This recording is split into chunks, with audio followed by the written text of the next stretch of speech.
Good day, everyone.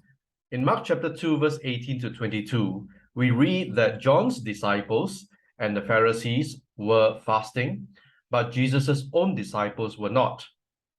Not surprisingly, the Pharisees, with their "if you're not with us, you are against us" kind of mentality, challenged Jesus. Why did his disciples not follow their superior example?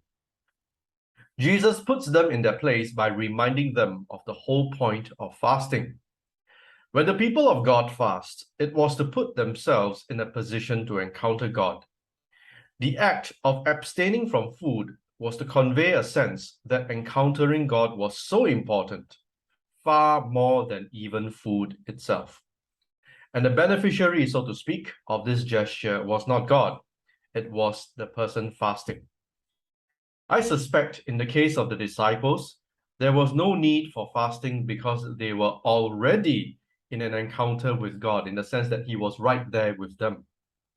This is the reason why Jesus uses the analogy of the bridegroom and the guests. And the following analogy talks about trying to sew on a piece of unshrunk cloth onto an old garment, which is usually seasoned and shrunk by then. Now, after the second analogy comes the third one, which is about putting new wine in old wineskins. This is my focus today.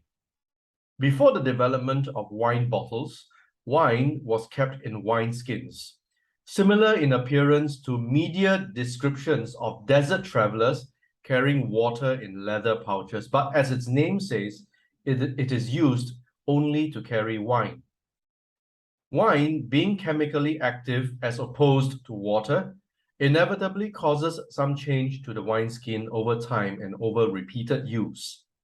I'm guessing that newer wine still possesses chemical vigor, which interacts with the wineskins in a chemical reaction, albeit very slowly. The wineskin would have been stretched.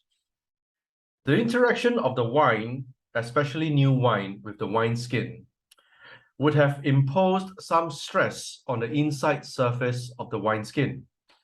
For this reason, it is wise to pair new wine with new wineskin and old wine with old wineskins.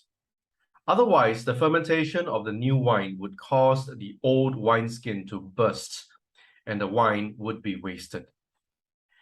Jesus used this analogy because the Pharisees were trying to hold on to and impose an ideology on Jewish society in a chronological environment that was already outdated.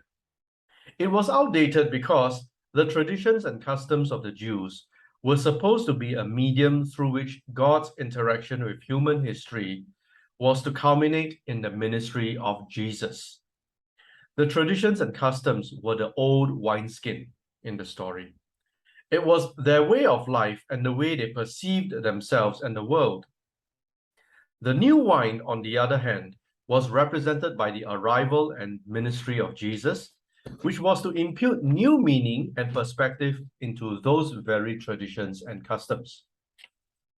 All the ritual practices in the Old Testament that was given new impetus by the Pharisees was to find its climactic fulfillment in the person of Jesus. But to recognize this, to acknowledge this, would require the Pharisees to change their paradigm, their mindset. It sounds so easy to say this, but when one actually has to do it, it is less straightforward. Imagine having to give up your passions and your dreams. The anguish of knowing that your dreams were slipping through your fingers, never to come back again. Imagine the pain of loss. Once you understand the impact of this, then perhaps we may begin to understand why the Pharisees were so reluctant to give up their customs and traditions. In a sense, it was their security blanket. Never mind that this security blanket would later lead them to crucify Jesus. But as far as they were concerned, rather than have God fulfill their traditions, they preferred maintaining what they knew. Now that we understand the Pharisaic motivation, it becomes more frightening for us. We can fall into the same trap. Is it possible that God intends for us to have new wine in new wineskin, in the form of greater intimacy for Him? The catch is, you may have to give up being comfortable. For instance, you may wish to keep your own space instead of sharing it with someone who needs a listening ear. You may insist on your private time when there is someone who needs help, and it is well within your ability to help that person.